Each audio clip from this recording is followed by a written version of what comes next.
A couple things. This is no criticism.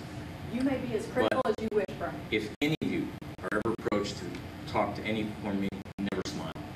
The subject matter is too serious for people. It's an unconscious habit we all have because we might feel nervous or whatever it might be. This is a little body language stuff that we all need to kind of learn. And I learned it because my attorney in my case made a joke with reporters, and I said, "Don't do that." And he said, "What are you talking about?" And I had to teach him not to do that. When you talk to the media, if it ever occurs that you do, have bullet points in your head.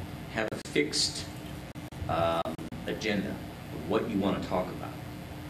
One of the things that I've talked to, I was a public affairs guy, so I dealt with the media quite a bit. I was a spokesperson. And one of the things in reconnecting since I served my time to a lot of reporters who know me,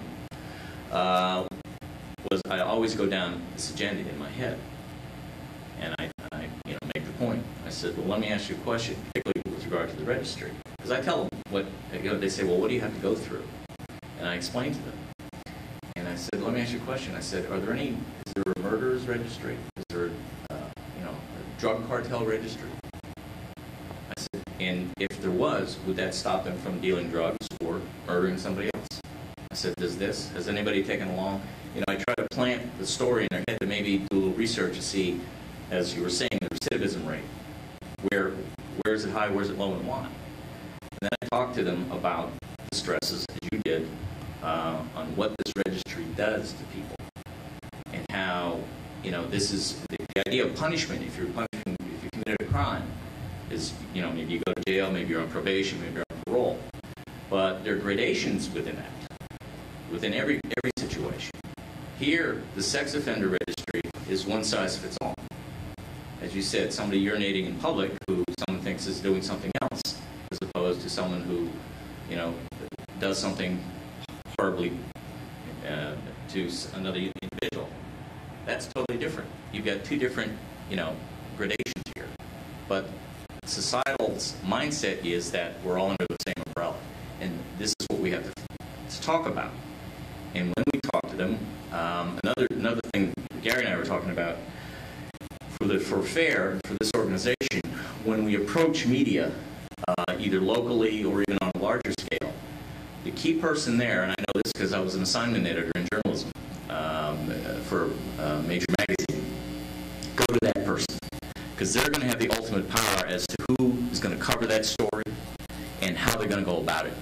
If you can get higher than that, the general manager or the executive editor or whatever it might be, that's who you go to and say, all we're asking for is a fair hearing here, no pun intended.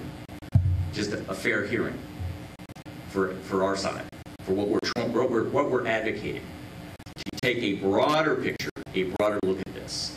Local media is really, I've always believed that you build consensus through local media. I did it when I was in the government. For example, I would invite the CBS affiliate from Chicago, the NBC affiliate from Seattle, ABC affiliate from Los Angeles to come to one of our training centers. I worked for the TSA and later Homeland Security, and to show the Federal Air Marshal's training. Well, they're going to go back and run that clip of the Air Marshals going through the shooting and training and so forth during Sweep Sweep. Well, that builds the confidence all across the country.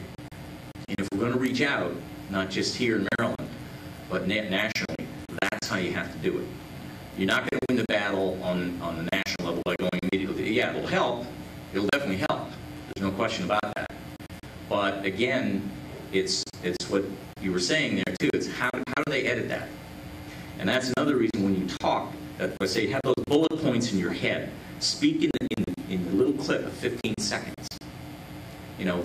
Where you said, the registry has shown that it does no good.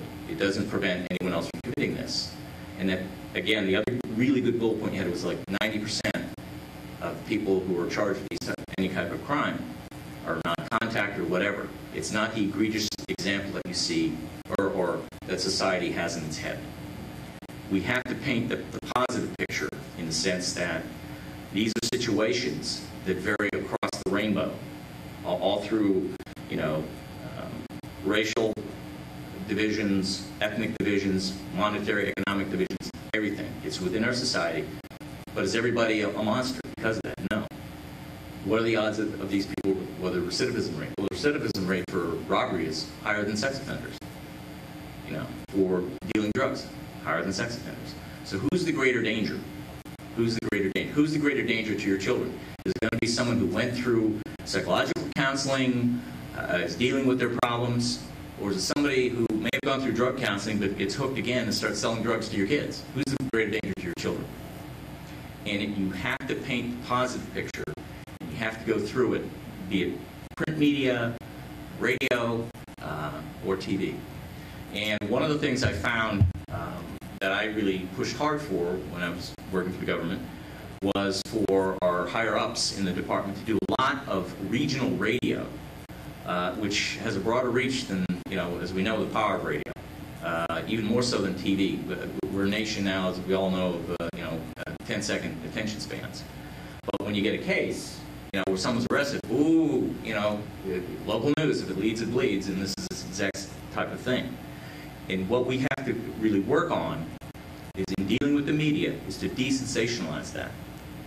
Desensationalize that. Now, you also, one of the things that you were very good about, I thought, in talking to any type of media, I always made the point, in the way I make it to the reporters I've talked to now, people I've dealt with before, is that I'm not going to sit here and tell you that every sex offender is not going to reoffend, or that there aren't some seriously dangerous people out there. I did 4 years and 9 months in prison, so I know there's some seriously dangerous people that maybe should never get out. But the continued punishment beyond what the court gives you, either a sentence or probation or parole, the registry is continuous punishment. The punishment was taking away your freedom, or if you're on probation, putting you on a certain type of restriction for a while, not for life. And then you can also, as one of those bullet points, now I don't have any children, I come from a big family, I have a lot of nieces and nephews, and great nieces and great nephews. But for many of us, we can talk about what that does to the family. It affected my family. He didn't even know how to talk to me. He didn't know what to say. And you have to talk about that, how it destroys families, just like you have it on here, and what it does. Now, again, there are gradations within that. Non-contact offenses, contact offenses. Contact offenses outside the family, but it still has a huge effect on the family. And as you said, these are issues that have to be talked about, but they have to be talked about intelligently and carefully and with precise messages. Precise messaging is the absolute key to it. Because if you're all over the map, as you admitted to, it gets lost in the jumble. It just takes time. That comes with practice. Whenever I have an event that I knew I was going to have to be part of or be in front of a camera, I would practice at home in front of the mirror. And I would run through, questions that I anticipated. It doesn't hurt to do that. Even if you think you're never going to be in front of a camera, even if you think you're never going to talk to somebody in the press, for your own goodness and the confidence level, do that occasionally. I still do it now. I still do it now. And no, I haven't been on camera since I was arrested. So it's one of those important things that as a group, as an organization, as we want to, if you want to promote FAIR, meetings like this. Now, I don't know where the next one's scheduled, Bob. We'll have a Christmas party. Okay, well, you know what? I'm not being funny. It might be worthwhile to invite some of the local press, just to talk to them and say, we're having a Christmas party here. Families all across this country are having Christmas parties in your community right here and now. But some of them aren't, and here's why. Just a suggestion. That type of thing. Little by little, each event, if we can interest the media, if we can get them, even if it's one reporter, believe me, I was in journalism, they talk amongst themselves. Everybody, everybody, the biggest gossips in the world. That'll help. that will help. And this is the toughest societal issue to chip away at. There's absolutely no question of that. Prior to my arrest, I thought, believe it or not, I did think, how in the hell do people like this survive? I ended up serving time in a Florida prison. Well, while I was there, I'm sure many of you are aware of this, they had a whole village of sex offenders living under the causeway down there in Miami, because the restrictions in Miami-Dade County were so great as to where they could live in anywhere that none of them could find housing. These people literally were on the street under a bridge. And these are the issues that have to be talked about, have to be dealt with. Crazy industries. This is no joke. There was a guy in Miami-Dade who bought a series of homes so he could house sex offenders. That was his business. I mean, this is insane, because they couldn't live anywhere. But he found areas so far out, which made it quadruply difficult for these men, predominantly men, to find work. And that's another thing we should emphasize. I hope Bob and I, the mutual psychiatrist in common, and he has another registrant who's finding it very difficult to find work. I am too. I've been out of work since the 31st of January. I have a little part-time job, but the type of work, full-time. And how that affects your life, their life, and the family's life. What if it's a father? Can't support his children, can't support his family.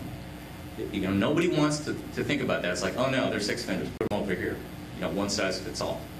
And it is the single biggest challenge, messaging-wise, that we all face. So, offhand, I think that's in my head. If there are any questions, anything you want to suggest, feel free. Anybody has questions, we have a mic. We're close enough, you can yell at me. Well, they want to have it on I have 8 older siblings. They all yell at me, so it doesn't matter. Will you coach me? Sure. Cool. Sure. Now, But not right now. no, but I'll give you a quick example. He asked you a question about, I'm trying to remember which question, and you smiled. Yeah, totally. Can't smile. And the clapping, you looked. Don't do that. Can't do it. Just stay solely focused on him or her. Listen to their question.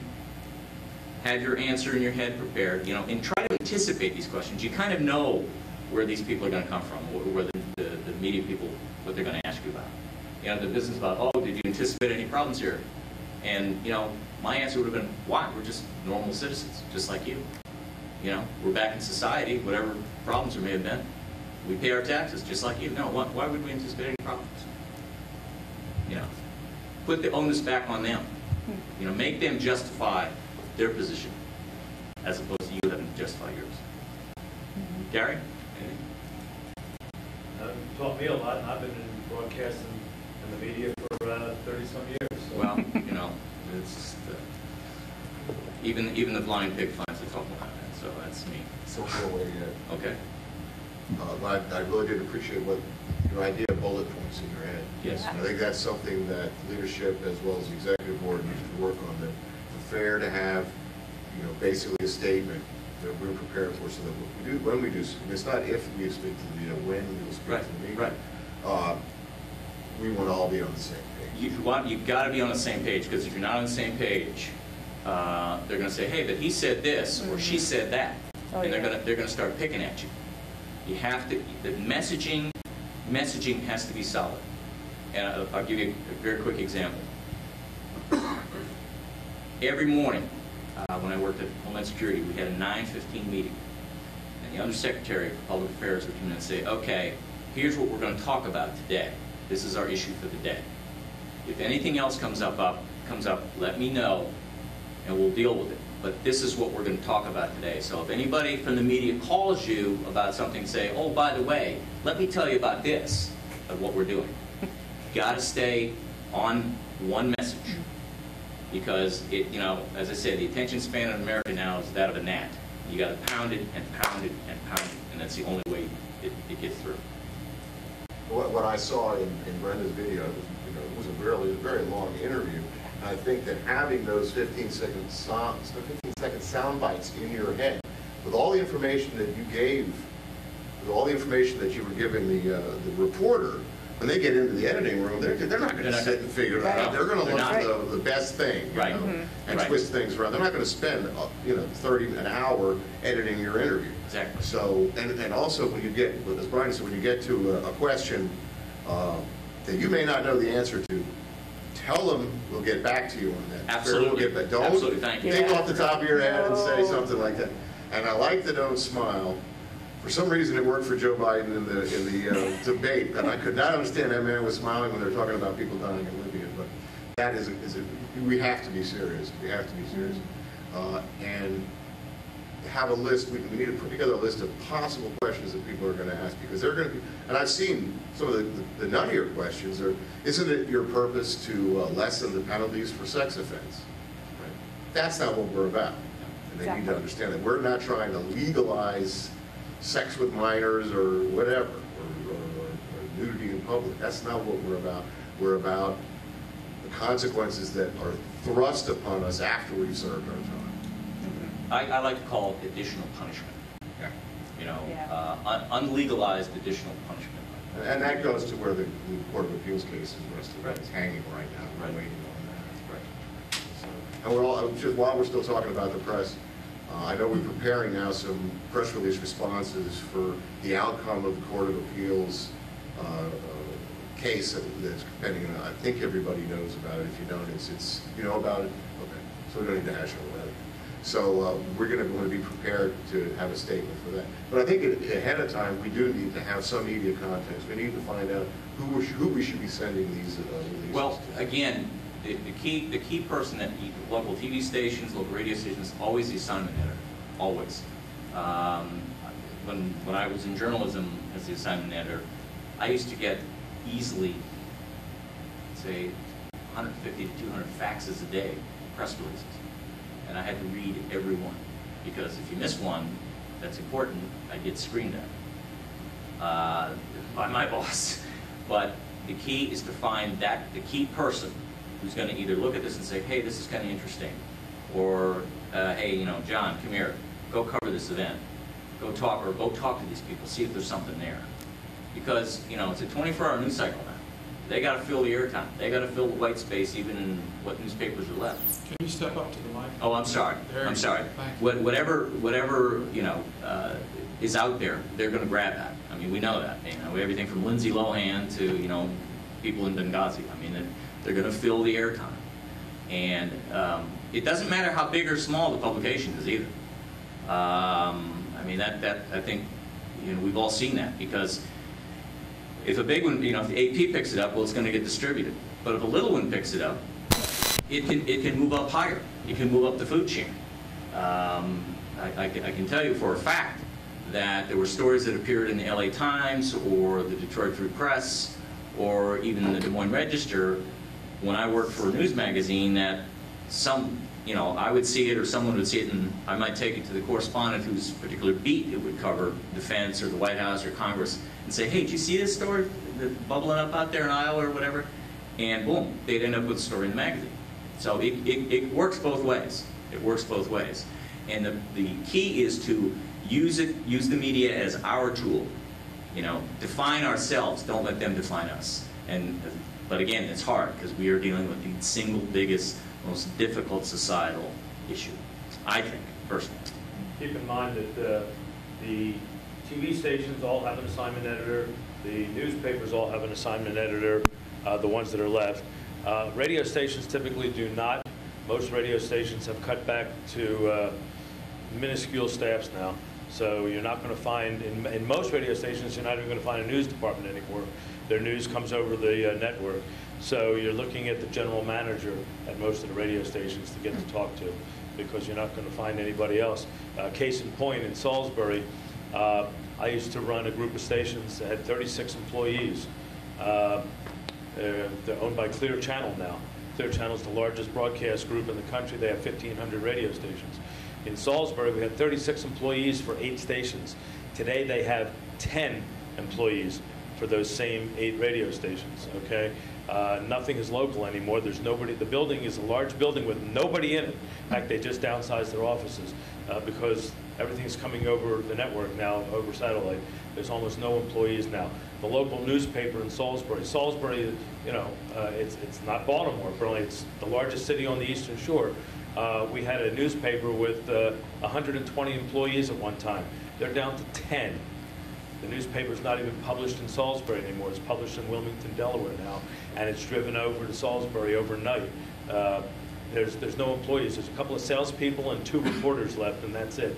The entire newspaper's gone. So, one key thing too is obviously we know we're all in the digital age, and with the with websites, news websites, and bloggers, they're also very approachable, and in some ways. They have the time to listen and a little more thoughtfully than having to slap something up right away. Now, it depends on the organization and so forth. But as a long-range campaign, it might be worthwhile to think about some of those bloggers that you'd want to approach. I have a friend in New York who is a journalist and stuck with me through the thin parts of this, and she writes and does pieces for the Huffington Post. Well, that's a pretty big read, and at some point she says, I want to do your story. I said, fine, but not yet. Not yet. I still have some unfinished business I have to deal with. be careful of some of the bloggers, though. They're not controlled. They can do whatever they want. Right. They can say whatever they want. In Salisbury, we have one blogger called the Salisbury News. People think it's the newspaper on the internet, and it's not. But the guy writes whatever he wants. And I sit on the Wycomico County Republican Committee, and I go to the meetings monthly. And at one of the meetings, I was in the room with all the rest of them, and he decided to write that there was a sex offender in the room that took one of the candidates' daughters into a back room for about a half an hour, and we have no idea what he did with her. And where did he get that from? In fact, even the county council people that I was seated with said, Gary was with us the entire time of the meeting. Where did he get this information that he took one of the daughters of one of the candidates running for office? You're right. There are legitimate blogging sites. There are legitimate ones. The problem is the capability of the internet is so great. You have a lot of detritus out there with the legitimate ones, and you really have to be careful. If they want to talk to you, say fine, or just say no. No, thank you. Whatever it might be, they're going to write whatever they're going to write anyway. So you have to be careful about that. I do a lot of education around the efficacy of treatment, and have to help people to understand that it's useful. And I think it's really important how the sound bites are framed. If you frame it in a way that catches the audience's attention about it's good for them, okay, that what's being done is not useful. And I have to start out with that punishment is an important component of what needs to be done with the population. But then because if you lead with that, it softens the audience a good bit. And then to catch how people are being increasingly victimized as a result of the process that's going on. And there's two issues that are significant with that. Attachment issues for children. Most families can be restored, and the way that it's currently processed, it makes it much, much more difficult. And so framing that in ways of improved outcomes is really important. And the second piece is that there's some really good research about recidivism using the static 99R. Okay, that's it's an easy chart to be able to show someone and get some suspend some of the myths. Anyway. Right. It's that you touch on a really important part there too, because part of, and you'll attest to it as well, a large part deals with mental health, and that's the kind of the speaking of the quiet hidden scarlet letter or whatever that nobody wants to talk about in this country either. The level of mental health problems that exist, and we're talking through every aspect of society. Dr. Weiner has talked about how and Dr. DeLorme, who's one of his associates, outright. She said she had Secret Service agents. She had people from incredibly high levels of government who are stressed out to the max, who have difficult problems. Now they're able to function and function pretty well, but if that came out, it'd be like, what the hell? Why is that person in that position? They've got to resign. It's crazy. And based on my own personal incarceration experience, and I think I'm being kind of conservative in my estimate, I think at least 75% of the people that were in there with me have some form of mental illness, in varying degrees, obviously. And we, society doesn't want to address that, or how to, as you say, this is part of the punishment first, and here's how we're treating them. Here's how we're helping them. And by helping them, you're safer.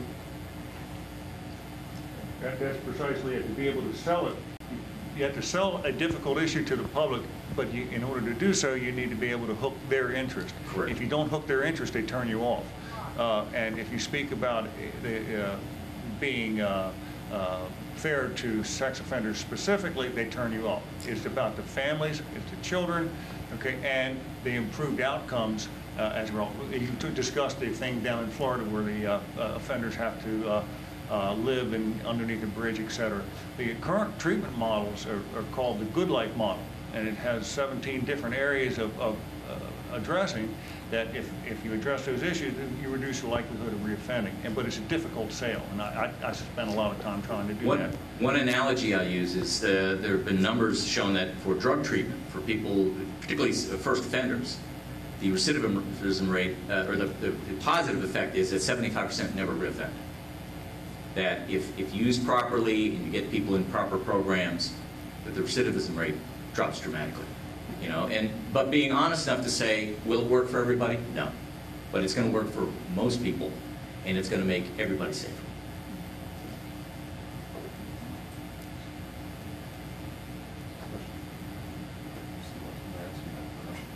I'm still lost in all. You're still standing too close to me. You're losing your mind. Brian, it's been wonderful for you to be here. Well, I know you have other things you have to do. I have to. Yeah, my sister. I know Brian very well, as we've been in treatment together for a couple of years, so we both know each other quite well. Well, it's working for him. What's your problem? Yeah. Oh, actually, this is what I was going to say. I'm going to save this for the next time I'm in Annapolis. Daniel Patrick Moynihan once said,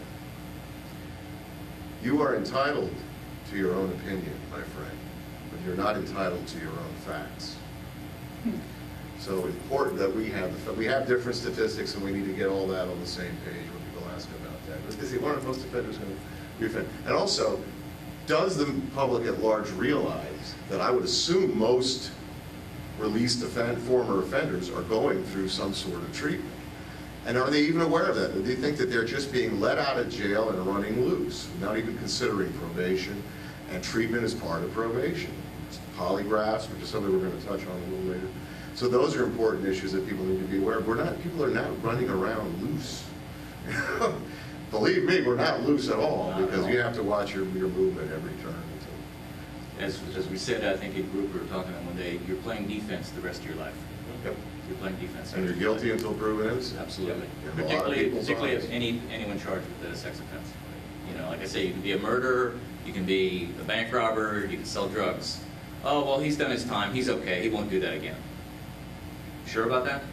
That's precisely what I brought up numerous times in front of the state senate and legislature when I was testifying. Right. Thank you. You're welcome. Thanks so much. Thanks, man. Be good.